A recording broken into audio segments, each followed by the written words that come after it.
Saudara-saudariku yang terkasih, salam sejahtera bagi kita semua. Saya ingin berbagi dengan Anda apa yang saya renungkan mengenai salah satu kisah di dalam kitab Kejadian, yaitu mengenai kisah ketika Abraham mempersembahkan Ishak anaknya. Kita bisa lihat dalam kitab Kejadian pasal 22 ayat 1 sampai dengan 14.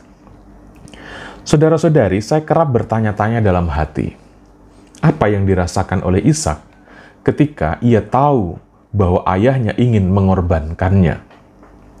Tidakkah Ishak akan membawa seumur hidup kenangan ini, yaitu bahwa ayahnya pernah merencanakan untuk membunuhnya? Dan apakah ini tidak mengganggu relasinya dengan ayahnya itu? Dan terhadap Allah juga demikian. Mungkinkah Ishak akan merasa bahwa kemauan Allah dan niat ayahnya untuk mengorbankan dirinya sebagai hal yang biasa-biasa saja? Tidakkah itu akan merusak hubungannya dengan Allah? Saudara-saudari, tidak ada kisah di dalam kitab Kejadian itu yang menceritakan apa yang dialami atau pergumulan batin dari Ishak. Dan tidak diceritakan juga apa yang terjadi kemudian relasi antara Ishak dan Abraham setelah Allah membatalkan upacara pengorbanan itu. Semua terkesan baik-baik saja. Ishak seperti tidak mempersoalkan hal itu, seperti tidak ada pengalaman traumatis di sana. Tetapi baik kalau kita merenungkan kisah ini secara mendalam. Saya mengajak saudara-saudari untuk menyimak sejenak beberapa hal yang menjadi catatan permenungan saya tentang hal ini. Yang pertama, saya tiba pada sebuah keyakinan bahwa Ishak setuju bahwa dirinya dikorbankan. Mengapa saya berpikir demikian? Jika Ishak menolak untuk dikorbankan, kematian Ishak tidak bisa disebut pengorbanan. Sebab kematian yang terjadi dengan diawali oleh penolakan pada yang bersangkutan tidak bisa disebut sebagai pengorbanan. Itu namanya pembunuhan. Tanpa persetujuan dari yang bersangkutan, maka penderitaan disebut penyiksaan dan kematian disebut pembunuhan. Pengorbanan menuntut jawaban ya, atau kebersediaan diri dari yang dikorbankan. Atas hal inilah saya kemudian berpikir, Ishak setuju untuk dikorbankan demi cinta dan ketaatan ayahnya kepada Allah. Yang kedua, saya bertanya, seberapa pentingkah persetujuan dari Ishak? Sebab entah Ishak setuju atau Ishak tidak setuju, toh tetap disebut bahwa Abraham mengorbankan Ishak sebagai tanda ketaatannya pada Allah. Saudara-saudari, bagi saya, persetujuan Ishak menjadi sangat penting. Kita membaca dalam banyak ayat-ayat Alkitab bahwa Allah tidak menghendaki darah orang yang tak bersalah. Menumpahkan darah orang tak bersalah adalah sebuah kekejian bagi Allah.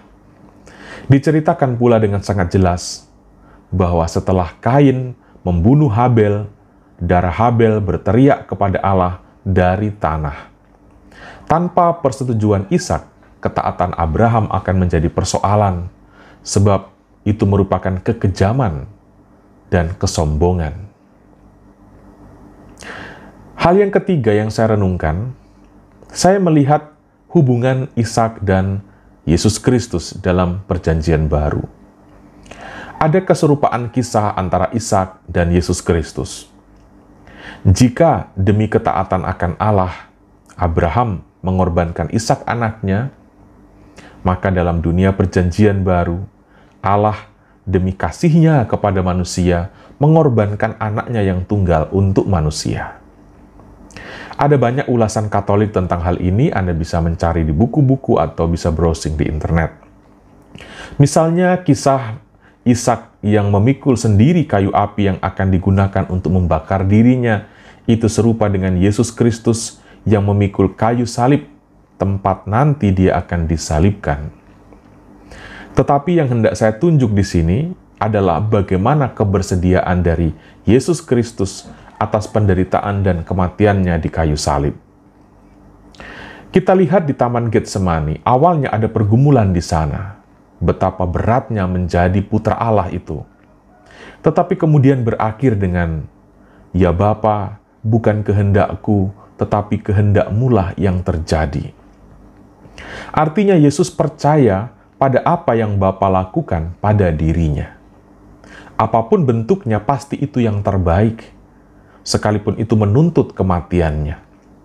Yesus setuju, percaya, dan akhirnya berserah kepada kepentingan, kemauan, dan kehendak dari Bapanya itu.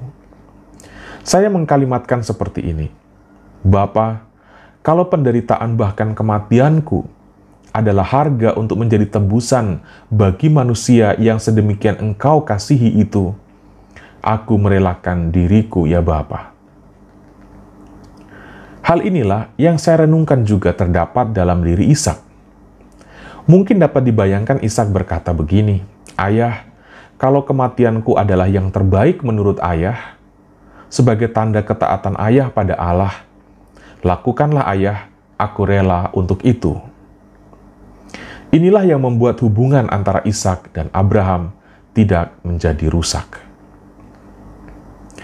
Hal yang keempat yang saya renungkan adalah, ini semua terjadi karena kualitas pengenalan. Ishak mengenal dan mencintai Abraham ayahnya. Yesus pun demikian, sungguh mengenal dan mencintai bapanya. Pengenalan Ishak akan Abraham ayahnya itu membuat Ishak menyerahkan diri pada pengaturan ayahnya.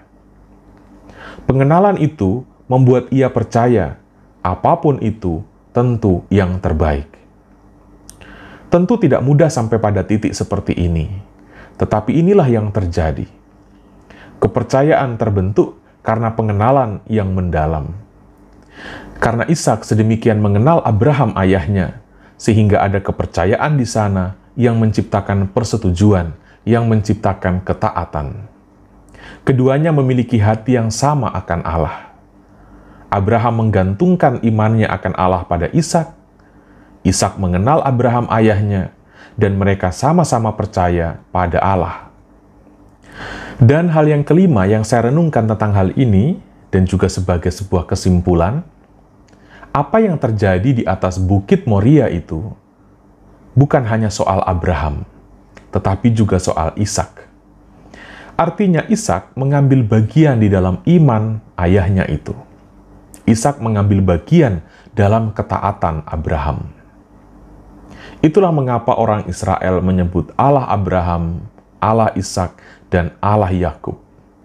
Nama Ishak disebut justru karena pengorbanan itu bukan hanya soal Abraham kepada Allah, tetapi juga soal Ishak kepada Allah. Dapat dikatakan peranan Ishak menjadi sangat luar biasa di situ. Ia sangat mencintai Abraham ayahnya sehingga rela dikorbankan. Dan ia demikian mencintai Allah sehingga rela menjadi persembahan bagi Allah.